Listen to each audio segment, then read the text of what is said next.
ನಮಸ್ಕಾರ ಕೆಸಿಎನ್ ವಾರ್ತೆಗಳಿಗೆ ಸ್ವಾಗತ. ಮೊದಲಿಗೆ ಮುಖ್ಯಾಂಶಗಳು. ಕೇಬಲ್ ಟಿವಿ ಆಪರೇಟರ್ಸ್ ಅಸೋಸಿಯೇಷನ್ 15ನೇ ಜಿಲ್ಲಾ ಸಮ್ಮೇಳನವು ಘೋಷಯಾತ್ರೆ ಹಾಗೂ ಸಾರ್ವಜನಿಕ ಸಭೆಯೊಂದಿಗೆ ಚಾಲನೆ. ಮಲ್ಲಿಕಾರ್ಜುನ ದೇವಸ್ಥಾನದ ಆವರಣದಿಂದ ಪ್ರಾರಂಭವಾದ ಘೋಷಯಾತ್ರೆಯಲ್ಲಿ ಕಂಡುಬಂತು ಮನಮೋಹಕ ದೃಶ್ಯಗಳು. ಮನ್ನಿಪಾಡಿಯ ಸಂದೇಶ್ ನೇಣು ಬಿಗಿದುಕೊಂಡು ಆತ್ಮಹತ್ಯೆ ಮಾಡಿಕೊಂಡಿದ್ದಾರೆ ಎಂದು ಪ್ರಾಥಮಿಕ ಮರಣೋತ್ತರ ವರದಿ. ತೀವ್ರ ಮಾನಸಿಕ ಒತ್ತಡ ಆತ್ಮಹತ್ಯೆಗೆ ಕಾರಣ ಎಂದು ಪೊಲೀಸರಿಂದ ಆರಂಭಿಕ ನಿಗಮನ. ಭಾರತೀಯ ಪೌರತ್ವ ಹೊಂದಿಲ್ಲ ಎಂಬ ಕಾರಣಕ್ಕಾಗಿ ಮತದಾರರ ಪಟ್ಟಿಯಿಂದ ತೆಗೆದುಹಾಕುವಂತೆ ಸಲ್ಲಿಸಲಾದ ದೂರಿನ ಮೇರೆಗೆ ಕಾನೂನು ವಿಚಾರಣೆಯಲ್ಲಿ ಕಂಡುಬಂತು ದೂರು ಸುಳ್ಳು ಹಾಗೂ ಆಧಾರರಹಿತ. ದೂರುದಾರರ ವಿರುದ್ಧ ಕಠಿಣ ಕ್ರಮ ಕೈಗೊಳ್ಳಲಾಗುವುದೆಂದು ಜಿಲ್ಲಾಧಿಕಾರಿ. ನಡೆಯಿತು ಕಾಸರಗೋಡು ತಾಲೂಕು ಬಸ್ ಮಾಲೀಕರ ಅಸೋಸಿಯೇಷನ್ ಮಹಾಸಭೆ. ಎರ್ನಾಕುಲ ಉಪ ಸಾರಿಗೆ ಆಯುಕ್ತ ಸಜಿ ಪ್ರಸಾದ್ ಅವರಿಂದ ಉದ್ಘಾಟನೆ. ಕೊಡಿಯಮ್ಮ ಸಿಎಚ್ ಮೊಹಮ್ಮದ್ ಕೋಯ ಸ್ಮಾರಕ ಗ್ರಂಥಾಲಯದಲ್ಲಿ ರಿಪಬ್ಲಿಕ್ ವಿಜ್ಞಾನ ಸದಸ್ಯ ಆಯೋಜನೆ. ವಿಜ್ಞಾನ ಸದಸ್ಸಿಗೆ ಅಬ್ಬಾಸ್ ಮಾಸ್ಟರ್ ಅವರಿಂದ ಚಾಲನೆ. ವಾರ್ತೆಗಳು ವಿವರವಾಗಿ. ಕೇಬಲ್ ಟಿವಿ ಆಪರೇಟರ್ಸ್ ಅಸೋಸಿಯೇಷನ್ 15ನೇ ಜಿಲ್ಲಾ ಸಮ್ಮೇಳನವು ಘೋಷಯಾತ್ರೆ ಹಾಗೂ ಸಾರ್ವಜನಿಕ ಸಭೆಯೊಂದಿಗೆ ಚಾಲನೆಗೊಂಡಿತು. ಮಲ್ಲಿಕಾರ್ಜುನ ದೇವಸ್ಥಾನದ ಆವರಣದಿಂದ ಪ್ರಾರಂಭವಾದ ಘೋಷಯಾತ್ರೆಯಲ್ಲಿ ಜಿಲ್ಲೆಯ ವಿವಿಧ ಭಾಗಗಳಿಂದ ಬಂದ ಅನೇಕ ಆಪರೇಟರ್ಗಳು ಭಾಗವಹಿಸಿದ್ದರು. 2 ದಿನಗಳ ಕಾಲ ನಡೆಯುತ್ತಿರುವ ಕೇಬಲ್ ಟಿವಿ ಆಪರೇಟರ್ಸ್ ಅಸೋಸಿಯೇಷನ್ 15ನೇ ಕಾಸರಗೋಡು ಜಿಲ್ಲಾ ಸಮ್ಮೇಳನವು ಘೋಷಯಾತ್ರೆ ಮತ್ತು ಸಾರ್ವಜನಿಕ ಸಭೆಯೊಂದಿಗೆ ಅದ್ದೂರಿಯ ಚಾಲನೆಗೊಂಡಿತು. ಮಲ್ಲಿಕಾರ್ಜುನ ದೇವಸ್ಥಾನದ ಆವರಣದಿಂದ ಪ್ರಾರಂಭವಾದ ಮೆರವಣಿಗೆಯಲ್ಲಿ ಜಿಲ್ಲೆಯ ವಿವಿಧ ಭಾಗಗಳಿಂದ ಬಂದ ಅನೇಕ ಆಪರೇಟರ್ಗಳು ಭಾಗವಹಿಸಿದ್ದರು. ಸಿಂಗಾರಿ ಮೇಳ, ಮುತ್ತುಕೊಡೆ, ಡೊಳ್ಳು, ಹುಲಿವೇಷ ಯಾತ್ರೆಗೆ ವೈಭವ ನೀಡಿತು. ವರ್ಣರಂಜಿತ ದೃಶ್ಯಗಳಿಂದ ತುಂಬಿದ ಮೆರವಣಿಗೆಯು ನಗರಕ್ಕೆ ಹಬ್ಬದ ವಾತಾವರಣವನ್ನು ಮೂಡಿಸಿತು.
ನಗರವನ್ನು ಸುತ್ತಿದ ಘೋಷಯಾತ್ರೆ ಸಾರ್ವಜನಿಕ ಸಭೆಯು ನಡೆಯುವ ಸ್ಥಳವಾದ ಹೊಸ ಬಸ್ നിൽದಾಣ ആവരണದಲ್ಲಿ ಕೊನೆಗೊಂಡಿತು. ബളിക ಶಾಸಕ എൻ.എ. നെല്ലിക്കുന്ന് സാർവജനിക സഭയെന്നു ഉദ്ഘാಟಿಸಿದರು. ഞങ്ങൾക്ക് ഒരു ദിശാബോധം നൽകുന്നത്, ഞങ്ങൾ ശ്രദ്ധിക്കാത്ത മേഖലകളെക്കുറിച്ച് ഞങ്ങൾക്ക് ശ്രദ്ധിക്കാൻ ഞങ്ങൾക്ക് താല്പര്യം നൽകുന്നത്, ഞങ്ങൾക്ക് ചില അവഗണിക്കപ്പെടുന്ന ജനവിഭാഗങ്ങളുടെ ദുരിതങ്ങളോട് താതാൽപ്യം പ്രാപിക്കുവാൻ ഞങ്ങൾക്ക് പ്രചോദനം നൽകുന്നത് ഇതുപോലെയുള്ള പ്രാദേശിക ചാനലുകളാണ് എന്ന കാര്യത്തിൽ യാതൊരു സംശയമില്ല. ഞങ്ങൾ ഇപ്പോൾ MLA എന്ന നിലയിൽ ഞങ്ങൾ ശോഭിക്കുന്നത് തന്നെ കേരള വിഷനും അതുപോലെ തന്നെ KCN ഇപ്പോൾ പോലെയുള്ള പ്രാദേശിക ചാനലുകൾ നമ്മുടെ നാട്ടിൽ പ്രവർത്തിക്കുന്നത് കൊണ്ടാണ് എന്ന് അഭിമാനപൂർവ്വം ഞാൻ പറയാൻ ആഗ്രഹിക്കുകയാണ്. ഇപ്പോൾ ഒരുപാട് ഭീഷണികൾ നിങ്ങൾ നേരിടുന്നുണ്ട് എന്നറിയാം. അതിൽ ഏറ്റവും പ്രധാനപ്പെട്ട ഭീഷണി എന്ന് പറയുന്നത്, ഇപ്പോൾ നിങ്ങൾ തിരുവനന്തപുരത്ത് വന്ന് സമരം നടത്തിയിരുന്നു. ആ സമരത്തിൽ ഞാനും പങ്കെടുത്തിരുന്നു. KCBയിൽ നിന്ന് നിങ്ങൾക്കുള്ള ഭീഷണി, അതൊക്കെ ഇപ്പോൾ ഹൈക്കോടതിയിൽ ഒരു കേസ് നിലവിലുള്ളതുകൊണ്ട് അതൊക്കെ പരിഹരിച്ച് കിട്ടുമെന്ന് നമുക്ക് പ്രതീക്ഷിക്കാം. മറ്റൊരു ഭീഷണി ഈ വാട്സപ്പ് പോലുള്ള സോഷ്യൽ മീഡിയയാണ് നിങ്ങളുടെ ഏറ്റവും വലിയ ഭീഷണി എന്ന് ഞാൻ പറയാൻ ആഗ്രഹിക്കുന്നു. ഇന്ന് എല്ലാ ആളുകളും ആശ്രയിക്കുന്നത് സോഷ്യൽ മീഡിയയാണ്. പക്ഷേ സോഷ്യൽ മീഡിയയിൽ നിന്ന് നമുക്ക് ലഭിക്കുന്ന വാർത്തകൾ വസ്തുതാപരമാണോ എന്ന കാര്യം കൂടി നമ്മൾ ಪರಿಶೋಧಿക്കണം. ರಾಜ್ಯ ಅಧ್ಯಕ್ಷ ಪ್ರವೀಣ್ ಮೋಹನ್ ಕಾರ್ಯಕ್ರಮದ ಅಧ್ಯಕ್ಷತೆ ವಹಿಸಿದರು. ಶಾಸಕ AKM ಅಶ್ರಫ್, KCCL ವ್ಯವಸ್ಥಾಪಕ ನಿರ್ದೇಶಕ PP ಸುರೇಶ್ ಕುಮಾರ್, ಸಿಡ್ಕೋ ಅಧ್ಯಕ್ಷ K വിജയകൃഷ്ണൻ, അനിൽ വസന്നോരടി മുഖ്യ അതിഥികളാಗಿ ഭാഗവഹിಸಿದರು. ഏതായാലും ഈ സമ്മേളനം നടക്കുമ്പോൾ ഈ 21 കൂടി നിങ്ങൾ മംഗലാപുരത്ത് കൂടി പുതിയ ഓഫീസിൻ്റെ വർക്കൊക്കെ നടന്ന് നിങ്ങൾ അങ്ങോട്ടേക്ക് നിങ്ങളുടെ ചൈത്രയാത്ര തുടരുന്നു എന്നുള്ള ഒരു സന്തോഷവും കൂടി കേൾക്കാൻ കഴിഞ്ഞു. തീർച്ചയായും ഞങ്ങൾ എപ്പോഴും എന്നും നിങ്ങളുടെ കൂടെ ഉണ്ടാകും. കേബിൾ ഓപ്പറേറ്റേഴ്സ് അസോസിയേഷൻ്റെ ഒരു പ്രോഗ്രാമിൽ പങ്കെടുക്കുമ്പോൾ പ്രിയപ്പെട്ട അന്നുച്ചാനെ ഓർമ്മിക്കാതെ നമുക്കൊരു പ്രോഗ്രാമും പൂർത്തീകരിക്കാൻ കഴിയില്ല. പ്രതിസന്ധി ഘട്ടങ്ങളിൽ മുഴുവനും നിങ്ങൾക്ക് നേതൃത്വം കൊടുത്ത് നമ്മളിൽ നിന്ന് പെട്ടെന്ന് വിട പറഞ്ഞു പോയ ഒരു വലിയ മനുഷ്യനാണ്. തീർച്ചയായും ഞാനുമായി അഭേദ്യമായ ബന്ധമുള്ള ആളുകളാണ് ഈ ഫീൽഡിലൊക്കെ പ്രവർത്തിക്കുന്നത്. നിങ്ങളുടെ മേഖലയിലും ധാരാളം ഇഷ്യൂസൊക്കെ ഉണ്ടെന്ന് ഞങ്ങൾക്കറിയാം. തീർച്ചയായും ബഹുമാന്യ MLA ഇരിക്കുന്നുണ്ട്. ഞങ്ങളൊക്കെ എല്ലാ കാലത്തും എപ്പോഴും നിങ്ങളുടെ കൂടെ ഉണ്ടാകും. ಸ್ವಾಗತ ಸಂಘದ ಅಧ್ಯಕ್ಷ ಶುಕೂರ್ ಕೋಳಿಕರ, KCCL ನಿರ್ದೇಶಕ M ಲೋಹಿತಾಕ್ಷನ್, ರಾಜ್ಯ ಸಮಿತಿ ಸದಸ್ಯ ಸತೀಶ್ K ಪಕ್ಕಂ, ಜಿಲ್ಲಾಧ್ಯಕ್ಷ VV ಮನೋಜ್ ಕುಮಾರ್, ಜಿಲ್ಲಾ ಕೋಶಾಧಿಕಾರಿ P ವಿನೋದ್, CCN ಅಧ್ಯಕ್ಷ K Pradeep Kumar, MD TV Mohanan, ವಿವಿಧ ವಲಯ ಪದಾಧಿಕಾರಿಗಳಾದ K ದಿವಾಕರ, ಪ್ರಕಾಶ್, ಬೈಜುರಾಜ್ CP ಮುಂತಾದವರು ಮಾತನಾಡಿದರು. ಜಿಲ್ಲಾ ಕಾರ್ಯದರ್ಶಿ ಹರೀಶ್ P ನಾಯರ್ ಸ್ವಾಗತಿಸಿ ಪಾರ್ಥಸಾರಥಿ ಧನ್ಯವಾದವಿತ್ತರು. ಕಾಸರಗೋಡು RK ಮಾಲ್ನಲ್ಲಿ ಪ್ರತಿನಿಧಿ ಸಭೆಯನ್ನು COA ಜಿಲ್ಲಾಧ್ಯಕ್ಷ VV ಮನೋಜ್ ಕುಮಾರ್ ಧ್ವಜಾರೋಹಣದೊಂದಿಗೆ ಕೇಬಲ್ TV ಆಪರೇಟರ್ಸ್ ಅಸೋಸಿಯೇಷನ್ 15ನೇ ಜಿಲ್ಲಾ ಸಮ್ಮೇಳನ ಆರಂಭವಾಯಿತು. COA ರಾಜ್ಯ ಸಮ್ಮೇಳನ ಮಾರ್ಚ್ 28, 29 ಮತ್ತು 30ರಂದು ಮಲಪ್ಪುರಂ ಜಿಲ್ಲೆಯ ತಿರೂರಿನಲ್ಲಿ ನಡೆಯಲಿದೆ. News bureau Kasaragod. ಮನ್ನಿಪಾಡಿಯ ಸಂದೇಶ್ ಅವರ ಮರಣವು ನೇಣು ಬಿಗಿದುಕೊಂಡು ಆತ್ಮಹತ್ಯೆ ಮಾಡಿಕೊಂಡಿದ್ದಾರೆ ಎಂದು ಪ್ರಾಥಮಿಕ ಮರಣೋತ್ತರ ವರದಿಯಲ್ಲಿ ತಿಳಿದು ಬಂದಿದೆ. 1 ವಾರದ ಹಿಂದೆ ಆತ್ಮಹತ್ಯೆ ಮಾಡಿಕೊಂಡ ಚಿನ್ನುಪಾಪು ಗೆಳೆಯನೇ ಆತ್ಮಹತ್ಯೆ ಮಾಡಿಕೊಂಡ ಸಂದೇಶ್. ರೇಷ್ಮಾ ಸಾವಿಗೆ ಸಂಬಂಧಿಸಿದಂತೆ ಪೊಲೀಸರು ಯುವಕನನ್ನು ವಿಚಾರಣೆ ನಡೆಸಿ ಬಿಡುಗಡೆ ಮಾಡಿದ್ದರು. ಅದೇ ಸಮಯದಲ್ಲಿ ಪೊಲೀಸರು ನಡೆಸಿದ ಪ್ರಾಥಮಿಕ ತನಿಖೆಯಲ್ಲಿ ಸಂದೇಶ್ ತೀವ್ರ ಮಾನಸಿಕ ಒತ್ತಡದಿಂದ ಆತ್ಮಹತ್ಯೆ ಮಾಡಿಕೊಂಡಿದ್ದಾರೆ ಎಂದು ತಿಳಿದು ಬಂದಿದೆ. ಸಾಮಾಜಿಕ ಜಾಲತಾಣದ ಜನಪ್ರಿಯ ತಾರೆ ಚಿನ್ನುಪಾಪು ಎಂಬ ರೇಷ್ಮಾ ಅವರ ಗೆಳೆಯ ಸಂದೇಶ್ ಆತ್ಮಹತ್ಯೆಗೆ ಸಂಬಂಧಿಸಿ ಮರಣೋತ್ತರ ವರದಿ ಬಿಡುಗಡೆಯಾಗಿದೆ. ಆರಂಭಿಕ ಮರಣೋತ್ತರ ವರದಿ ಪ್ರಕಾರ ನೇಣು ಬಿಗಿದುಕೊಂಡು ಆತ್ಮಹತ್ಯೆ ಮಾಡಿಕೊಂಡಿದ್ದಾರೆ ಎಂದು ತಿಳಿದು ಬಂದಿದೆ. ಸಂದೇಶ್ ಕಳೆದ ಭಾನುವಾರ ಮಧ್ಯಾಹ್ನ ತನ್ನ ಮಲಗುವ ಕೋಣೆಯಲ್ಲಿ ಆತ್ಮಹತ್ಯೆ ಮಾಡಿಕೊಂಡಿದ್ದರು. ಆತ್ಮಹತ್ಯೆಯ ಹಿಂದೆ ತೀವ್ರವಾದ ಮಾನಸಿಕ ಒತ್ತಡ ಹಾಗೂ ಮಾನಹಾನಿ ಇದೆ ಎಂಬುದು ಪ್ರಾಥಮಿಕ ನಿಗಮನ. ಕಳೆದ ಸೋಮವಾರ ಚಿನ್ನು ಅವರಿಬ್ಬರು ವಾಸಿಸುತ್ತಿದ್ದ ಆಸದ್ ನಗರದ ಬಾಡಿಗೆ ಮನೆಯಲ್ಲಿ ಶವವಾಗಿ ಪತ್ತೆಯಾಗಿದ್ದರು. ಆರಂಭದಲ್ಲಿ ಈ ಘಟನೆಯ ಹಿಂದೆ ಸಂದೇಶ್ ಅವರ ಕೈವಾಡವಿದೆ ಎಂದು ಅನುಮಾನವಿತ್ತು. ಆದರೆ ಪೊಲೀಸ್ ವಿಚಾರಣೆಯ ಸಮಯದಲ್ಲಿ ಇದು ಆಧಾರರಹಿತ ಎಂದು ಕಂಡುಬಂದಿದೆ. ಬಳಿಕ ಸಂದೇಶ್ ಅವರನ್ನು ಅವರ ಪೋಷಕರೊಂದಿಗೆ ಬಿಡುಗಡೆ ಮಾಡಲಾಯಿತು. ಇದರ ಬಳಿಕ ಸಂದೇಶ್ ಮೇಲೆ ಭಾರೀ ಸೈಬರ್ ದಾಳಿ ನಡೆದಿದೆ ಎಂದು ಹೇಳಲಾಗುತ್ತದೆ. ಮಾನಸಿಕ ತೊಂದರೆಯೇ ಆತ್ಮಹತ್ಯೆಗೆ ಕಾರಣವಾಗಿರಬಹುದೆಂದು ಶಂಕಿಸಲಾಗಿದೆ. ಅದೇ ಸಮಯದಲ್ಲಿ ಹೊರಗಿನ ಹಸ್ತಕ್ಷೇಪ ಇದೆಯೇ ಎಂದು ಪೊಲೀಸರು ತನಿಖೆ ನಡೆಸುತ್ತಿದ್ದಾರೆ. News bureau Kasaragod. ಮಂಜೇಶ್ವರ ವಿಧಾನಸಭಾ ಕ್ಷೇತ್ರದ ಪೈವಳಿಕೆ ಪ್ರದೇಶಕ್ಕೆ ಸಂಬಂಧಿಸಿದಂತೆ ಭಾರತೀಯ ಪೌರತ್ವ ಹೊಂದಿಲ್ಲ ಎಂಬ ಕಾರಣಕ್ಕಾಗಿ ಮೊಹಮ್ಮದ್ ಎಂಬ ವ್ಯಕ್ತಿಯ ಹೆಸರನ್ನು ಮತದಾರರ ಪಟ್ಟಿಯಿಂದ ತೆಗೆದುಹಾಕುವಂತೆ ಸಲ್ಲಿಸಲಾದ ದೂರಿನ ಮೇರೆಗೆ ಕಾನೂನು ವಿಚಾರಣೆ ನಡೆಸಲಾಯಿತು. ದೂರುದಾರರು ವಿಚಾರಣೆಯಲ್ಲಿ ಹಾಜರಿದ್ದರೂ ಆರೋಪವನ್ನು ಬೆಂಬಲಿಸಲು ಯಾವುದೇ ದಾಖಲೆ ಪುರಾವೆಗಳನ್ನು ಸಲ್ಲಿಸಲು ಸಾಧ್ಯವಾಗಲಿಲ್ಲ. ಸುಳ್ಳು ದೂರಿನ ವಿರುದ್ಧ FIR ದಾಖಲಿಸಲಾಗುವುದು ಎಂದು ಜಿಲ್ಲಾಧಿಕಾರಿಗಳು ಹೇಳಿದರು. ವಿಚಾರಣೆಯ ಸಮಯದಲ್ಲಿ ಸಂಗ್ರಹಿಸಿದ ದಾಖಲೆಗಳು ಹಾಗೂ ಮಾಹಿತಿಯ ಪರಿಶೀಲನೆಯ ಆಧಾರದ ಮೇಲೆ ಸಲ್ಲಿಸಲಾದ ದೂರು ಸುಳ್ಳು ಹಾಗೂ ಆಧಾರರಹಿತವಾಗಿದೆ ಎಂದು ಕಂಡುಬಂದಿದೆ. ಆದ್ದರಿಂದ ಚುನಾವಣಾ ನೋಂದಣಿ ಅಧಿಕಾರಿ ಪ್ರಸ್ತುತ ಮತದಾರರ ಪಟ್ಟಿಯಲ್ಲಿ ಮುಹಮ್ಮದ್ ಅವರ ಹೆಸರನ್ನು ಕಾಯ್ದುಕೊಳ್ಳಲು ಆದೇಶಿಸಿದರು. ಪರಿಶೀಲನೆಯಲ್ಲಿ ಸಲ್ಲಿಸಲಾದ ದೂರು ಉದ್ದೇಶಪೂರ್ವಕವಾಗಿ ಸುಳ್ಳು ಮಾಹಿತಿಯಿಂದ ತುಂಬಿರುವುದು ಕಂಡುಬಂದಿದೆ. ಆದ್ದರಿಂದ ಇದನ್ನು ಜನತಾ ಪ್ರಾತಿನಿಧ್ಯ ಕಾಯ್ದೆ 1950ರ ಸೆಕ್ಷನ್ 31ರ ಅಡಿಯಲ್ಲಿ ಶಿಕ್ಷಾರ್ಹ ಅಪರಾಧವೆಂದು ಪರಿಗಣಿಸಲಾಗುತ್ತದೆ. ಅದರ ಪ್ರಕಾರ ಸಂಬಂಧಪಟ್ಟ ವ್ಯಕ್ತಿಯ ವಿರುದ್ಧ ಎಫ್ಐಆರ್ ದಾಖಲಾಗುವುದು ಹಾಗೂ ಕಾನೂನು ಕ್ರಮ ಕೈಗೊಳ್ಳಲಾಗುವುದು ಎಂದು ಅಧಿಕಾರಿಗಳು ತಿಳಿಸಿದ್ದಾರೆ. ತಪ್ಪಿತಸ್ಥರೆಂದು ಸಾಬೀತಾದರೆ 1 ವರ್ಷದವರೆಗೆ ಜೈಲು ಶಿಕ್ಷೆ ಅಥವಾ ದಂಡ, ಇಲ್ಲವಾಗಿದ್ದರೆ 2 ವಿಧಿಸಬಹುದು. ಮತದಾರರ ಪಟ್ಟಿಯಲ್ಲಿ ನಿಖರತೆಯನ್ನು ಖಚಿತಪಡಿಸಿಕೊಳ್ಳಲು ಫಾರ್ಮ್ 7ರ ಅಡಿಯಲ್ಲಿ ಅಪೇಕ್ಷಣೆ ಸಲ್ಲಿಸುವುದು ಕಾನೂನುಬದ್ಧ ಹಕ್ಕಾಗಿದ್ದರೂ ಉದ್ದೇಶಪೂರ್ವಕವಾಗಿ ಸುಳ್ಳು ಮಾಹಿತಿಯನ್ನು ಒದಗಿಸುವ ಮೂಲಕ ಪ್ರಜಾಪ್ರಭುತ್ವ ಪ್ರಕ್ರಿಯೆಯನ್ನು ದಾರಿ ತಪ್ಪಿಸುವ ಪ್ರಯತ್ನಗಳಿಗೆ ಕಠಿಣ ಕಾನೂನು ಕ್ರಮ ಕೈಗೊಳ್ಳಲಾಗುವುದು. ಮುಕ್ತ ಹಾಗೂ ಪಾರದರ್ಶಕ ಚುನಾವಣಾ ಪ್ರಕ್ರಿಯೆಯನ್ನು ಖಚಿತಪಡಿಸಿಕೊಳ್ಳಲು ಮತದಾರರ ಪಟ್ಟಿಯಲ್ಲಿ ಶುದ್ಧತೆ ಹಾಗೂ ನಿಖರತೆಯು ನಿರ್ಣಾಯಕವಾಗುತ್ತದೆ. ಆಧಾರರಹಿತ ಹಾಗೂ ಸುಳ್ಳು ದೂರುಗಳು ಸಾರ್ವಜನಿಕರಲ್ಲಿ ಗೊಂದಲ ಸೃಷ್ಟಿಸುತ್ತಿದ್ದು, ಎಲ್ಲರೂ ಜವಾಬ್ದಾರಿಯುತವಾಗಿ ವರ್ತಿಸಬೇಕು, ಕಾನೂನು ಪ್ರಕ್ರಿಯೆಯಲ್ಲಿ ಸಹಕರಿಸಬೇಕೆಂದು ಜಿಲ್ಲಾಧಿಕಾರಿ ಕೆ. ಇಂಬಶೇಖರ್ ಹೇಳಿದರು. News bureau, Kasaragod. Kasaragod taluk bus ಮಾಲೀಕರ ಅಸೋಸಿಯೇಷನ್ ಮಹಾಸಭೆ ಕಾಸರಗೋಡು ಸರ್ವಿಸ್ ಕೋಆಪರೇಟಿವ್ ಬ್ಯಾಂಕ್ ಸಭಾಂಗಣದಲ್ಲಿ ನಡೆಯಿತು. ಎರ್ನಾಕುಲ ಉಪ ಸಾರಿಗೆ ಆಯುಕ್ತ ಸಜಿ ಪ್ರಸಾದ್ ಸಭೆಯನ್ನು ಉದ್ಘಾಟಿಸಿದರು.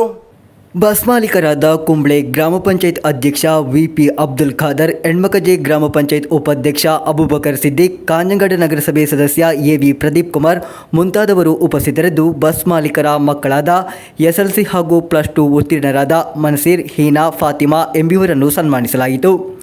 ಉತ್ತೀರ್ಣರಾದ ವಿದ್ಯಾರ್ಥಿಗಳಿಗೆ ಮಾಜಿ ಜಿಲ್ಲಾಧ್ಯಕ್ಷ ಮಾಹಿನ್ ಹಾಜಿ ಅವರ ಸ್ಮರಣಾರ್ಥ KC ಮಾಹಿನ್ ಹಾಜಿ ಶೈಕ್ಷಣಿಕ ಹಾಗೂ ಚಾರಿಟೇಬಲ್ ಟ್ರಸ್ಟ್ ನಗದು ಪ್ರಶಸ್ತಿಯನ್ನು ನೀಡಲಾಯಿತು. ತಾಲೂಕು ಅಧ್ಯಕ್ಷ KN ಬಾಲಕೃಷ್ಣನ್, ಕಾರ್ಯದರ್ಶಿ CA ಮೊಹಮ್ಮದ್ ಕುಂಜಿ, ಜಿಲ್ಲಾಧ್ಯಕ್ಷ K ಗಿರೀಶ್, ಕಾರ್ಯದರ್ಶಿ T ಲಕ್ಷ್ಮಣ್, ಕಾರ್ತಿಕ್ ರಾಜ್, ರಾಜೇಶ್ ಯು, ಶ್ರೀಧರ್ ರೈ ಮುಂತಾದವರು ಮಾತನಾಡಿದರು. ചെയ്ത കാര്യങ്ങൾ ഉള്ള കാര്യം നിങ്ങളോടൊന്ന് സമ്മതിക്കേണ്ടതിൻ്റെ ആവശ്യമില്ല. ഞാൻ ഈ ഓഫീസിൽ ജോലി ചെയ്യാൻ ഞാൻ വന്നതിന് ശേഷം ഇപ്പോൾ ഇവിടെ നിന്ന് സ്വാഗത പ്രസംഗം പറഞ്ഞ പോലെ ഞാൻ കഴിവതും ഞാൻ എൻ്റർടൈൻ ചെയ്തത് ബസ്സിൻ്റെ ഉടമസ്ഥരെയാണ്. ഞാൻ അവരുമായിട്ടാണ് ഞാൻ സമ്മതിക്കാൻ ഞാൻ ആഗ്രഹം പ്രകടിപ്പിച്ചത്. അതായിരുന്നു എൻ്റെ ഒരു വിജയത്തിൻ്റെ ഏറ്റവും വലിയ ഏറ്റവും പ്രധാനമായ ഒരു കാരണമെന്ന് ഞാൻ മനസ്സിലാക്കുന്നു. അതുകൊണ്ട് എനിക്ക് ഒത്തിരി ആൾക്കാരെ, കുറച്ച് സമയം കൊണ്ടായാലും ഒത്തിരി ആൾക്കാരെ എന്നെ ഫോൺ ചെയ്യുകയും പല ആൾക്കാരും എന്നോട് നേരിട്ട് വന്ന് പല കാര്യങ്ങളും സംസാരിക്കുകയും കാര്യങ്ങളൊക്കെ ചെയ്തിട്ടുള്ളവരാണ്. പിന്നെ ഞാൻ ഒരിക്കലും ഒരു പ്രിജുഡിസ് മൈൻഡോടുകൂടി ഒരു കാര്യങ്ങളെയും ഞാൻ സമീപിച്ചിട്ടില്ല. കാസർഗോഡ് എന്നല്ല, ഞാൻ ഒരിടത്തും ഞാൻ സമീപിച്ചില്ല. ഒരു മുൻവിധികളോടുകൂടി ഞാൻ ആരോടെയും സംസാരിച്ചു. ആരെങ്കിലും ഒരാൾ വരുമ്പോൾ പിന്നെ ആരെൻ്റെ അടുത്ത് ഒരു ആവശ്യകതയായിട്ട് എൻ്റെ അടുത്ത് വരികയാണെങ്കിൽ ഞാൻ അവരെ കേൾക്കാൻ സമയം കണ്ടെത്തുമായിരുന്നു. എന്താണ് ആ കാരണമെന്നുള്ളത് ഞാൻ കണ്ടെത്തിയിട്ട് എനിക്ക് പ്രതിനിധി ചെയ്യാൻ പറ്റുമോ, അവർക്ക് മനുഷ്യത്വപരമായിട്ടും മറ്റേ ചിലപ്പോൾ നിയമത്തിന് മേളിൽ നിന്നുകൊണ്ട് ചിലപ്പോൾ മനുഷ്യത്വപരമായി ചെയ്യേണ്ട കാര്യങ്ങളായിരിക്കും. ഞാൻ അതിൽ പോലും ഞാൻ ഇടപെട്ടിട്ടുണ്ട്. എന്തു തന്നെയായാലും കാസർഗോഡ് ഈ ഓഫീസിൽ നിന്ന് ഞാൻ ഇതേപോലെ തന്നെ പോയപ്പോൾ ആരെ അറിയിച്ചില്ല മറ്റേതെന്നുള്ളൂ. ഞാൻ കാസർഗോഡ് ഓഫീസിൽ നിന്ന് പോകുന്നതിന് ഞാൻ 15 ദിവസത്തേക്ക് ഞാൻ ലീവ് എടുത്തിരുന്നു. അത് എൻ്റെ ഒരു ട്രീറ്റ്മെൻറ്റിൻ്റെ ഭാഗമായിട്ട് ഞാൻ ലീവ് എടുത്താണ് 15 ദിവസം തിരിച്ചു വരണമെന്നുള്ളൊരു ആഗ്രഹത്തോടെ തന്നെയാണ് പോയത്. ആ സമയത്താണ് എനിക്ക് ആലപ്പുഴയിലേക്ക് ഒരു ട്രാൻസ്ഫർ ഓർഡർ ഇറങ്ങുകയും പകരം ഒരാൾ കൂടെ ചാർജ് വരികയും അദ്ദേഹം വരികയും എനിക്ക് അതുകൊണ്ട് തിരിച്ചുവിടെ വീണ്ടും നിങ്ങളെല്ലാം പറഞ്ഞിട്ട് പോകാൻ എനിക്ക് സാധിച്ചു. ರಾಧಾಕೃಷ್ಣ ಎಸ್ ಧನ್ಯವಾದವಿತ್ತರು. News bureau, Kasaragod. Kodiyamma CH Mohammed Koya ಸ್ಮಾರಕ ಗ್ರಂಥಾಲಯದಲ್ಲಿ ರಿಪಬ್ಲಿಕ್ ವಿಜ್ಞಾನ ಸದಸ್ ಆಯೋಜಿಸಲಾಯಿತು. ವಿಜ್ಞಾನ ಸದಸ್ಸನ್ನು ಕುಂಬ್ಳೆ ಪಂಚಾಯತ್ ಅಬ್ಬಾಸ್ ಮಾಸ್ಟರ್ ಉದ್ಘಾಟಿಸಿದರು. ರಾಜ್ಯ ಗ್ರಂಥಾಲಯ ಪರಿಷತ್ತಿನ ಸೂಚನೆಯಂತೆ ಕೋಡಿಯಮ್ಮ CH ಮುಹಮ್ಮದ್ ಕೋಯ ಸ್ಮಾರಕ ಗ್ರಂಥಾಲಯದಲ್ಲಿ ರಿಪಬ್ಲಿಕ್ ವಿಜ್ಞಾನ ಸದಸ್ಸನ್ನು ಆಯೋಜಿಸಲಾಯಿತು. ಇದರೊಂದಿಗೆ ರಿಪಬ್ಲಿಕ್ ಸದಸ್ಸಿನ ಭಾಗವಾಗಿದ್ದ ಕಾರ್ಯಕ್ರಮಗಳು ಸಮಾಪ್ತಿಗೊಂಡಿತು. ಇದಕ್ಕೂ ಮೊದಲು ಕಾರ್ಯಕ್ರಮದ ಭಾಗವಾಗಿ ಅಕ್ಷರ ಕರೋಲ್, ರಸಪ್ರಶ್ನೆ, ಚಿತ್ರಕಲಾ ಸ್ಪರ್ಧೆ ಹಾಗೂ ಸಾಕ್ಷ್ಯಚಿತ್ರ ಪ್ರದರ್ಶನವನ್ನು ಆಯೋಜಿಸಲಾಗಿತ್ತು. ವಿಜ್ಞಾನ ಸದಸ್ಸನ್ನು ಕುಂಬಳ ಪಂಚಾಯತ್ ಸದಸ್ಯ ಅಬ್ಬಾಸ್ ಮಾಸ್ಟರ್ ಉದ್ಘಾಟಿಸಿದರು. ಗ್ರಂಥಾಲಯ ಅಧ್ಯಕ್ಷ ಅಶ್ರಫ್ ಕೊಡಿಯಮ್ಮ ಅಧ್ಯಕ್ಷತೆ ವಹಿಸಿದ್ದರು. ಕಾರ್ಯದರ್ಶಿ ಐ ಮುಹಮ್ಮದ್ ರಫೀಕ್ ಸ್ವಾಗತಿಸಿದರು. ಮಂಜೇಶ್ವರ ತಾಲೂಕು ಗ್ರಂಥಾಲಯ ಪರಿಷತ್ತಿನ ಕಾರ್ಯದರ್ಶಿ ಮನೋಜ್ ಕುಮಾರ್ ಸಿ ಪ್ರಸ್ತುತಿ ನೀಡಿದರು. ಅಬ್ದುಲ್ ಖಾದರ್ ವಿಲ್ರೋಡಿ, BP ಅಬ್ದುಲ್ ರಹಮಾನ್, ಮ್ಯಾಕ್ಸಿಮ್ ರೋಸ್ತಾನ್ ಡಿಜೋಸಾ, ಅಬುಬಕರ್ ಪೂಕಟ, ಮೊಹಮ್ಮದ್ ಕುഞ്ഞി ಚೀರ್ತೋಡಿ, ಸಿದ್ದಿಕ್ ಚೆಂಗಿನಡುಕಂ, ಅಬ್ಬಾಸ್ ಎಂಎಂಕೆ ಮುಂತಾದವರು ಮಾತನಾಡಿದರು. ಬಳಿಕ ಸ್ಪರ್ಧೆಯ ವಿಜೇತರಿಗೆ ಬಹುಮಾನಗಳನ್ನು ವಿತರಿಸಲಾಯಿತು. News bureau, Kasaragod. ಶಿವರಾತ್ರಿ ಮಹೋತ್ಸವದ ಅಂಗವಾಗಿ ಕಾಸರಗೋಡು ಗುಡ್ಡೆ ಶ್ರೀ ಮಹಾಲಿಂಗೇಶ್ವರ ದೇವಾಲಯದಲ್ಲಿ 65ನೇ ವಾರ್ಷಿಕ ಭಜನಾ ಮಹೋತ್ಸವ ಭಕ್ತಿಯ ವಾತಾವರಣದಲ್ಲಿ ನಡೆಯಿತು. ಬೆಳಿಗ್ಗೆ ದೇವಾಲಯದಲ್ಲಿ ಗಣಪತಿ ಹೋಮ, ದೀಪ ಪ್ರತಿಷ್ಠೆಯೊಂದಿಗೆ ಮಹೋತ್ಸವಕ್ಕೆ ಚಾಲನೆ ದೊರಕಿತು. ಬಳಿಕ ವಿವಿಧ ಭಜನಾ ತಂಡಗಳಿಂದ ಭಜನೆ ಕಾರ್ಯಕ್ರಮ ನಡೆಯಿತು. ಶಿವರಾತ್ರಿ ಮಹೋತ್ಸವದ ಅಂಗವಾಗಿ ಕಾಸರಗೋಡಿನ ಗುಡ್ಡೆ ಶ್ರೀ ಮಹಾಲಿಂಗೇಶ್ವರ ದೇವಸ್ಥಾನದಲ್ಲಿ 65ನೇ ವಾರ್ಷಿಕ ಭಜನಾ ಮಹೋತ್ಸವವು ಶ್ರದ್ಧಾಭಕ್ತಿಯ ವಾತಾವರಣದಲ್ಲಿ ನಡೆಯಿತು. ಬೆಳಗ್ಗೆ ದೇವಸ್ಥಾನದಲ್ಲಿ ಗಣಪತಿ ಹೋಮ, ದೀಪ ಪ್ರತಿಷ್ಠಾ ಕಾರ್ಯಕ್ರಮದೊಂದಿಗೆ ಭಜನೋತ್ಸವ ಪ್ರಾರಂಭವಾಯಿತು. ಬಳಿಕ ವಿವಿಧ ಭಜನಾ ತಂಡಗಳ ನೇತೃತ್ವದಲ್ಲಿ ಭಜನೆ ನಡೆಯಿತು.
ಇದರೊಂದಿಗೆ ಗುಡ್ಡೆ ಶ್ರೀ ಮಹಾಲಿಂಗೇಶ್ವರ ಸನಾತನ ಧರ್ಮ ಪಾಠಶಾಲೆಯ ಮಕ್ಕಳಿಂದ ಕುಣಿತ ಭಜನಾ ಕಾರ್ಯಕ್ರಮ ನಡೆಯಿತು. ದೇವಸ್ಥಾನದಲ್ಲಿ ನಾಗತಂಬಿಲ, ಮಹಾಪೂಜೆ, ತುಲಾಭಾರ, ದೀಪಾರಾಧನೆ, ಪ್ರಸಾದ ವಿತರಣಾ ಕಾರ್ಯಕ್ರಮಗಳು ನಡೆದವು. ಸಂಜೆ ಕೇಳುಗುಡ್ಡೆ ಅಯ್ಯಪ್ಪ ಭಜನಾ ಮಂದಿರ ಹಾಗೂ ಅಡುಕತ್ತಬಯಲು ಶ್ರೀ ಸುಬ್ರಹ್ಮಣ್ಯ ಭಜನಾ ಮಂದಿರದಿಂದ ಹಸಿರು ಹೊರೆ ಕಾಣಿಕೆ ಆಗಮಿಸಿತ್ತು. ಬಳಿಕ ಮಹಾಪೂಜೆ ನಡೆಯಿತು. ಈ ಕಾರ್ಯಕ್ರಮದಲ್ಲಿ ಭಾಗವಹಿಸಲು ನಾಡಿನ ವಿವಿಧೆಡೆಯಿಂದ ಹಲವಾರು ಜನರು ಆಗಮಿಸಿದ್ದರು. News bureau, Kasaragod. ಜಮ್ಮು ಕಾಶ್ಮೀರದ ಪುಲ್ವಾಮಾದಲ್ಲಿ ಭೀಕರ ಭಯೋತ್ಪಾದಕ ದಾಳಿ ನಡೆದು 7 ವರ್ಷಗಳು ತುಂಬಿತು. ಈ ಸ್ಮರಣಾರ್ಥ ದಿನದಂದು KL14 ವೆಲ್ಫೇರ್ ಸೊಸೈಟಿ ಆಶ್ರಯದಲ್ಲಿ ಮಾಹುಂಗಲ್ನಿಂದ ಪ್ರಾರಂಭವಾಗಿ ಒಡೆಯಂಚಾಲ್, ಪರಪ್ಪ, ವೆಳ್ಳರಿಕುಂಡು ಮೂಲಕ ಕುನ್ನುಂಗೈನಲ್ಲಿ ಕೊನೆಗೊಳ್ಳುವ ಬೈಕ್ ರ್ಯಾಲಿ ಆಯೋಜಿಸಲಾಯಿತು. ಕಾಂಜಂಗಾಡ್ ಡಿವೈಎಸ್ಪಿ ಸುರೇಶ್ ಕುಮಾರ್ ಬೈಕ್ ರ್ಯಾಲಿಯನ್ನು ಉದ್ಘಾಟಿಸಿದರು. ധീര ജവാന്മാരെ ആദരിച്ച് അവരുടെ അമൂല്യമായ ത്യാഗം ഒരിക്കലും മറക്കില്ലെന്ന് ഞാൻ ഹൃദയപൂർവ്വം പ്രതിജ്ഞ ചെയ്യുന്നു. ഭീകരവാദവും മയക്കുമരുന്ന് ഉപയോഗവും സമൂഹം നേരിടുന്ന ഗുരുതര വെല്ലുവിളികളാണെന്നും മാനവരാശിയെ തന്നെ തകർക്കുന്ന ഈ ദുഷ്പ്രവണതകൾ സമൂഹത്തിൽ നിന്ന് പൂർണ്ണമായി തുടച്ചു മാറ്റുന്നതാണെന്നും ഞാൻ വിശ്വസിക്കുന്നു. അതിനാൽ രാജ്യത്തിന്റെ ഐക്യവും അഖണ്ഡതയും സമാധാനവും സൗഹൃദവും സഹോദര്യവും എന്റെ ജീവിത മൂല്യങ്ങളാക്കി മാറ്റുമെന്ന് ഞാൻ പ്രതിജ്ഞ ചെയ്യുന്നു. 2019 ಫೆಬ್ರವರಿ 14ರಂದು ಜಮ್ಮುವಿನ ಪುಲ್ವಾಮಾದಲ್ಲಿ ನಡೆದ ಭಯೋತ್ಪಾದಕ ದಾಳಿಯು ಮರೆಯಾಗದ ಕಪ್ಪು ನೆನಪುಗಳಾಗಿ ಉಳಿದುಕೊಂಡಿದೆ. ಘಟನೆ ನಡೆದು 7 ವರ್ಷಗಳು ಕಳೆದರೂ ಕರಾಳತೆ ಇನ್ನೂ ಹಾಗೆ ಜೀವಂತವಾಗಿದೆ. ಈ ನೆನಪಿನ ದಿನದಲ್ಲಿ ಕಾಸರಗೋಡು ಜಿಲ್ಲೆಯ ಸೈನಿಕ, ಅರ್ಧ ಸೈನಿಕ ಸಂಘಟನೆಯ ಸೋಲ್ಜಿಯರ್ಸ್ ಆಫ್ KL14 ವೆಲ್ಫೇರ್ ಸೊಸೈಟಿಯ ಆಶ್ರಯದಲ್ಲಿ ಭಯೋತ್ಪಾದನೆ ವಿರುದ್ಧ, ಮಾದಕ ವಸ್ತುಗಳ ವಿರುದ್ಧ ಸಂದೇಶ ಪ್ರಚಾರವು ಮಾವುಂಗಲ್ನಿಂದ ಪ್ರಾರಂಭವಾಯಿತು. കാഞ്ഞങ്ങാട് ഡിവൈഎസ്പി സുരേഷ് കുമാർ ഉദ്ഘാടിಸಿದರು. ഇന്നത്തെ ദിവസത്തിന്റെ പ്രത്യേകത നിങ്ങൾക്ക് എല്ലാവർക്കും അറിയാം. പ്രണയം നമ്മൾ വിട്ടുകൊടുക്കണ്ട, കാരണം നമ്മൾ സന്ദേശത്തിൽ അതുണ്ട്. നമ്മൾ ലഹരിയെ വെറുക്കുക, ജീവിതത്തെ പ്രണയിക്കുക എന്നുള്ള ഒരു സന്ദേശം, അല്ലെങ്കിൽ നമ്മുടെ ഈ വിമുക്തി മിഷൻ്റെ രഘുവൊക്കെ പറയുന്ന പോലെ ജീവിതമാണ് ലഹരി എന്നൊരു സന്ദേശത്തോടു കൂടിയാണ് നിങ്ങൾ ഈ യാത്ര നടത്തുന്നത്. നമ്മുടെ രാഷ്ട്രം ഒരുപാട് ശത്രുക്കളുടെ പിടിയിൽ അമർന്നുകൊണ്ടിരിക്കുന്ന ഒരു വേളയാണിത്. അത് നമ്മുടെ രാഷ്ട്രത്തിൻ്റെ അകത്തും പുറത്തും ഒരുപാട് ശത്രുക്കൾ നമുക്കുണ്ട്. പുറത്തുള്ള ശത്രുക്കൾ നമ്മൾ നോൺ എനിമി എന്നാ പറയുക, അവരെ നമുക്ക് ഫൈറ്റ് ചെയ്യാൻ എളുപ്പമാണ്. പക്ഷേ അൺനോൺ ആയിട്ടുള്ള ശത്രുക്കളാണ്, നമുക്കറിയാത്ത ശത്രുക്കളാണ് നമ്മുടെ ഭാരതത്തിനകത്ത് നിന്നുകൊണ്ട് തന്നെ നമ്മുടെ രാജ്യത്തിനെതിരെ പ്രവർത്തിക്കുന്നത്. അതിൻ്റെ ഒരു പരിണത ഫലമാണ് 7 വർഷം മുമ്പ് ഇന്നേ ദിവസം നമുക്ക് 40 വീര സൈനികരെ നഷ്ടപ്പെടാൻ ഇടവരുത്തിയത്. അപ്പോൾ 2.5 ഫ്രണ്ട് ആയിട്ടുള്ള എനിമീസാണ് നമുക്കിപ്പോൾ. 2R എല്ലാവർക്കും അറിയാം, 0.5 എന്താണെന്ന് നിൽക്കും ഇപ്പോൾ എല്ലാവർക്കും മനസ്സിലായിട്ടുണ്ടാവും. അപ്പോൾ ഈ ഒരു ദിവസത്തിൽ ഇങ്ങനെ ഒരു സന്ദേശ യാത്ര നടത്താൻ മുൻകൈയെടുത്ത KL-14 ഭാരവാഹികളെയും അതുപോലെ പ്രവർത്തകരെയും ഒരുപോലെ ಆಶಂಸಿക്കുന്നു.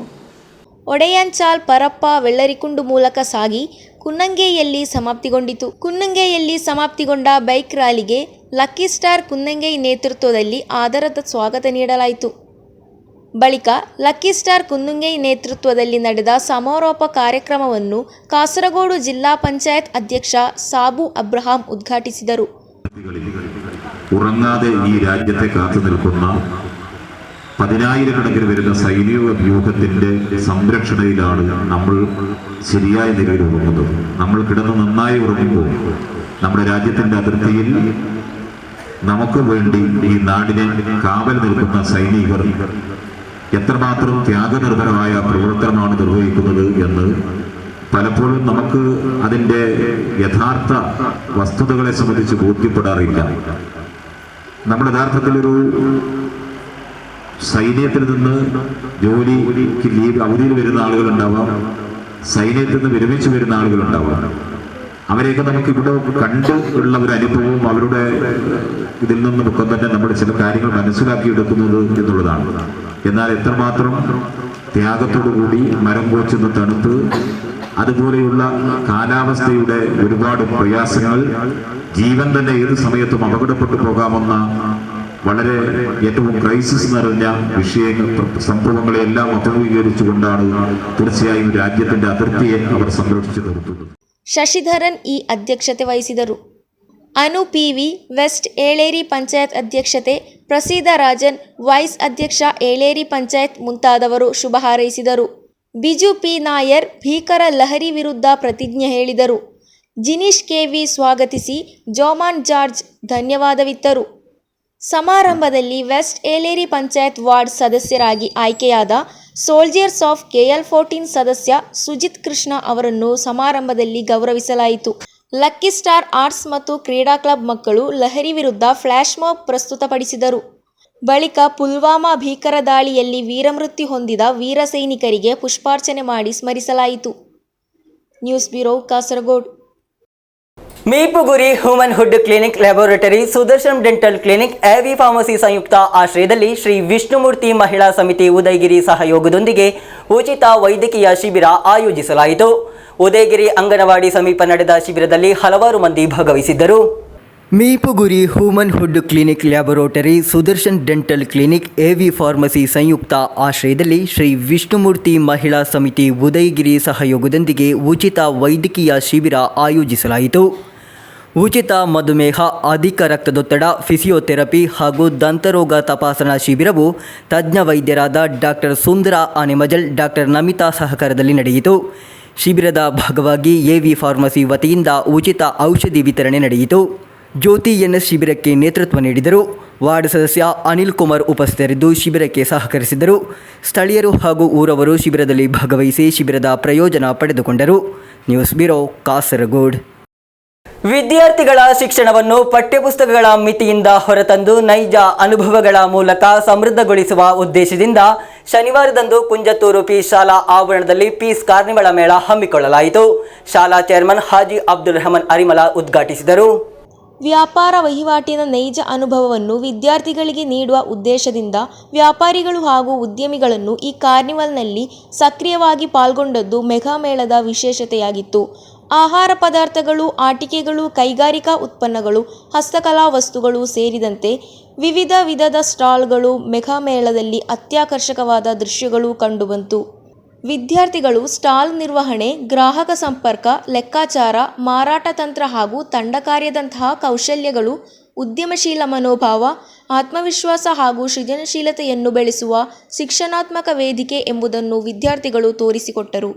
ಶಾಲಾ ಪ್ರಾಂಶುಪಾಲ ಶ್ರೀಯುತ ಅಬ್ದುಲ್ ಖಾದರ್ ರವರ ಅಧ್ಯಕ್ಷತೆಯಲ್ಲಿ ನಡೆದ ಕಾರ್ನಿವಲ್ ಮೆಗಾ ಮೇಳವನ್ನು ಶಾಲಾ ಚೇರ್ಮನ್ ಹಾಜಿ ಅಬ್ದುಲ್ ರಹಮಾನ್ ಅರಿಮಲ ಉದ್ಘಾಟಿಸಿದರು.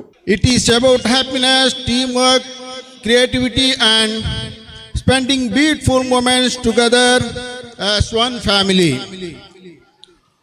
Our students have worked very hard to organize stalls, games, food corners and activities. Through this they learn teamwork, responsibility, leadership and confidence. I sincerely thank our respected parents for their dedication and guidance and their continuous support and encouragement. Without your help, this wonderful event would not be possible.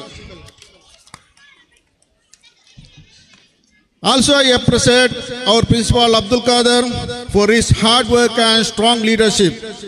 Coordinator Abdul Rahman for his hard work and careful planning, our other coordinators and all teachers for their dedication, Peace School staff members and Peace School staff students for their hard work in organizing this wonderful event. Your efforts have turned this campus into a place of joy and togetherness. Dear students, enjoy the games, taste the food, spread smiles everywhere, and create beautiful memories. Let this carnival fill our hearts with joy, laughter, and beautiful memories. ಈ ಸಂದರ್ಭ ನಿವೃತ್ತ ಬೆಂಗಳೂರು ಸಹಾಯಕ police ಆಯುಕ್ತ T Basheer Ahmed, Manjeshwar ಗ್ರಾಮ ಪಂಚಾಯತ್ ಸದಸ್ಯ ಇಲಿಯಾಸ್ ತೂಮಿನಾಡು, ಉದ್ಯಮಿ Alikutty Haji, Ahmed master, Haneef Sharjah, doctor Mohammed Haji ಸೇರಿದಂತೆ ಹಲವು ಗಣ್ಯರುಗಳು ಅತಿಥಿಗಳಾಗಿ ಪಾಲ್ಗೊಂಡರು. ಈ ಸಂದರ್ಭ ವೇದಿಕೆಯಲ್ಲಿ SKG ವಿದ್ಯಾರ್ಥಿಗಳಿಗಾಗಿ ಪದವಿ ಪ್ರದಾನ ಸಮಾರಂಭ, ಹೃದಯಸ್ಪರ್ಶಿ ಅಚ್ಚರಿ ಕ್ಷಣ, ಸಾಂಸ್ಕೃತಿಕ ಕಾರ್ಯಕ್ರಮಗಳು, ಕರಾಟೆ ಅಭ್ಯಾಸ ಸೇರಿದಂತೆ ವಿವಿಧ ಮನರಂಜನೆಗಳು ನಡೆಯಿತು. ಮತ್ತೊಂದೆಡೆ ಸಾಂಪ್ರದಾಯಿಕ ಆಟಗಳು, ವಿಜ್ಞಾನ ಯೋಜನೆಗಳ ಪ್ರದರ್ಶನ, ರೇಸರ್ ಶೋ, ಅರಬಿಕ್ ಹಾಗೂ ಇಸ್ಲಾಮಿಕ್ ಸಾಂಸ್ಕೃತಿಕ ಪರಂಪರೆ ಪ್ರದರ್ಶನಗಳು ನಡೆಯಿತು. ಮೆಗಾ ಮೇಳದಲ್ಲಿ ವಿದ್ಯಾರ್ಥಿಗಳು, ಪೋಷಕರು, ಅಧ್ಯಾಪಕರು ಹಾಗೂ ಸ್ಥಳೀಯ ಹಿತೈಷಿಗಳು ಸೇರಿದಂತೆ ಸಹಸ್ರಾರು ಮಂದಿ ಪಾಲ್ಗೊಂಡರು. Abdul Rahman Udyavara, news bureau, Manjeshwar. ಕೊನೆಯಲ್ಲಿ ಮತ್ತೊಮ್ಮೆ ಮುಖ್ಯಾಂಶಗಳು. ಕೇಬಲ್ ಟಿವಿ ಆಪರೇಟರ್ಸ್ ಅಸೋಸಿಯೇಷನ್ 15ನೇ ಜಿಲ್ಲಾ ಸಮ್ಮೇಳನವು ಘೋಷಯಾತ್ರೆ ಹಾಗೂ ಸಾರ್ವಜನಿಕ ಸಭೆಯೊಂದಿಗೆ ಚಾಲನೆ. ಮಲ್ಲಿಕಾರ್ಜುನ ದೇವಸ್ಥಾನದ ಆವರಣದಿಂದ ಪ್ರಾರಂಭವಾದ ಘೋಷಯಾತ್ರೆಯಲ್ಲಿ ಕಂಡುಬಂತು ಮನಮೋಹಕ ದೃಶ್ಯಗಳು. ಮನ್ನಿಪಾಡಿಯ ಸಂದೇಶ್ ನೇಣು ಬಿಗಿದುಕೊಂಡು ಆತ್ಮಹತ್ಯೆ ಮಾಡಿಕೊಂಡಿದ್ದಾರೆ ಎಂದು ಪ್ರಾಥಮಿಕ ಮರಣೋತ್ತರ ವರದಿ. ತೀವ್ರ ಮಾನಸಿಕ ಒತ್ತಡ ಆತ್ಮಹತ್ಯೆಗೆ ಕಾರಣ ಎಂದು ಪೊಲೀಸರಿಂದ ಆರಂಭಿಕ ನಿಗಮನ. ಭಾರತೀಯ ಪೌರತ್ವ ಹೊಂದಿಲ್ಲ ಎಂಬ ಕಾರಣಕ್ಕಾಗಿ ಮತದಾರರ ಪಟ್ಟಿಯಿಂದ ತೆಗೆದುಹಾಕುವಂತೆ ಸಲ್ಲಿಸಲಾದ ದೂರಿನ ಮೇರೆಗೆ ಕಾನೂನು ವಿಚಾರಣೆಯಲ್ಲಿ ಕಂಡುಬಂತು ದೂರು ಸುಳ್ಳು ಹಾಗೂ ಆಧಾರರಹಿತ. ದೂರುದಾರರ ವಿರುದ್ಧ ಕಠಿಣ ಕ್ರಮ ಕೈಗೊಳ್ಳಲಾಗುವುದೆಂದು ಜಿಲ್ಲಾಧಿಕಾರಿ. ನಡೆಯಿತು ಕಾಸರಗೋಡು ತಾಲೂಕು ಬಸ್ ಮಾಲೀಕರ ಅಸೋಸಿಯೇಷನ್ ಮಹಾಸಭೆ. ಎರ್ನಾಕುಲ ಉಪ ಸಾರಿಗೆ ಆಯುಕ್ತ ಸಜ್ಜಿ ಪ್ರಸಾದ್ ಅವರಿಂದ ಉದ್ಘಾಟನೆ. ಕೊಡಿಯಮ್ಮ CH ಮೊಹಮ್ಮದ್ ಕೋಯ ಸ್ಮಾರಕ ಗ್ರಂಥಾಲಯದಲ್ಲಿ ರಿಪಬ್ಲಿಕ್ ವಿಜ್ಞಾನ ಸದಸ್ ಆಯೋಜನೆ. ವಿಜ್ಞಾನ ಸದಸ್ಸಿಗೆ ಅಬ್ಬಾಸ್ ಮಾಸ್ಟರ್ ಅವರಿಂದ ಚಾಲನೆ. ಇಂದಿನ ವಾರ್ತಾ ಸಂಚಿಕೆ ಇಲ್ಲಿಗೆ ಮುಕ್ತಾಯವಾಯಿತು. ಮುಂದಿನ ವಾರ್ತಾ ಸಂಚಿಕೆಯೊಂದಿಗೆ ಮತ್ತೆ ಭೇಟಿಯಾಗೋಣ. ವಂದನೆಗಳು.